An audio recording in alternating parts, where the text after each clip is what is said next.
Charles Roworth's Half-Circle Guard. What is it and how can you use it? Let's talk about this right after the intro.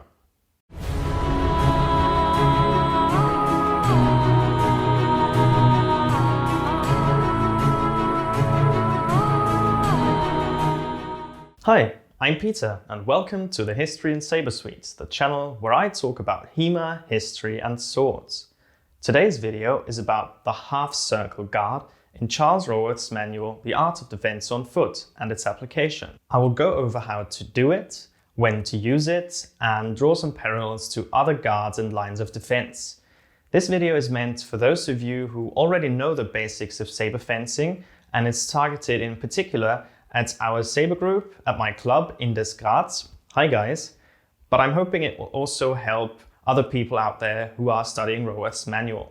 Now let's get into how to actually do it. Roworth describes the Half-Circle Guard as a guard against cuts 3 and 5, but it can also be used against thrusts below the wrist, as we will see later. Now, cut 3 is an ascending cut aimed at your inside, as you can see here on the diagram, and cut 5 is also a cut aimed at your inside, but it's more horizontal. Okay, so now in order to adopt the Half-Circle Guard, as Roworth says, from inside guard, drop your point to the right and raise up your hilt.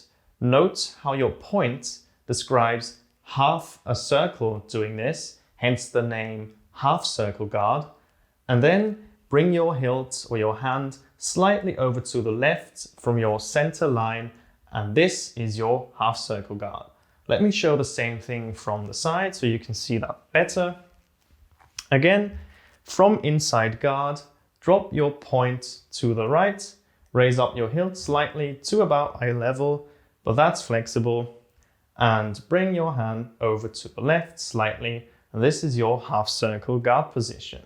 Now, while Roworth says the hilt should be brought up to eye level, it really depends on what attack you actually want to parry, so you're flexible there. Another thing that he mentions is if you want, you can use your left hand to support your right arm in order to obtain a more stable position, as it's also done in earlier broadsword sources, but this is purely optional and I never really do it. I like to keep my hand out of the line and safe behind my back on my hip. Now, how should you grip the sword when adopting the half circle? That's another question that I think is worth addressing, because that's a detail that's sometimes overlooked and students are left to themselves wondering about this. So what I would say is just stick to Roworth's general recommendations on how to grip the sword. Those are gripping the handle with your thumb and index finger very tightly and loosen the other fingers somewhat so that you can maneuver your sword a bit more easily, but maintain a very tight grip with all your fingers when parrying or when striking, so you can maintain a more secure grip and transfer force more effectively. Now let's move on to when to use it.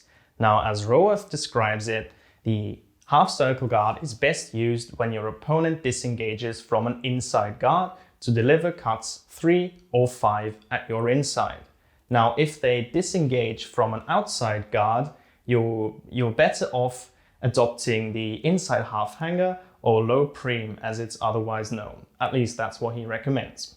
Now, I think it's also essential to note that the Half-Circle Guard really only works against lower cuts. 3 and 5 are lower cuts by nature already, and it doesn't lend itself particularly well to a cut 1 at your inside, for example, because your wrist is really overbent at this point and it's not a very strong or effective parry. One other thing to look out for while you're standing in Half-Circle Guard is avoid getting hit on the back of your blade, because this will easily disarm you and leave you vulnerable. Roworth recommends just slipping your arm, in this case, out of the line, avoid contact and work from there.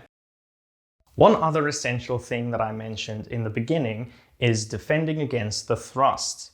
Now, Roworth has a chapter dealing with defending against the thrust, and he recommends you use outside half hanger or second against a thrust both to the inside and outside, But if you look into the appendix on how to fight against the small sword, he also describes against the thrust to your inside using the half circle. And I think this is actually a better option for you to use against the thrust below your wrist than outside half hanger. Just go half circle, bam, bam. And I personally think you can also use this against heavier weapons such as sabers, broadswords, or spadroons, not just against the small sword.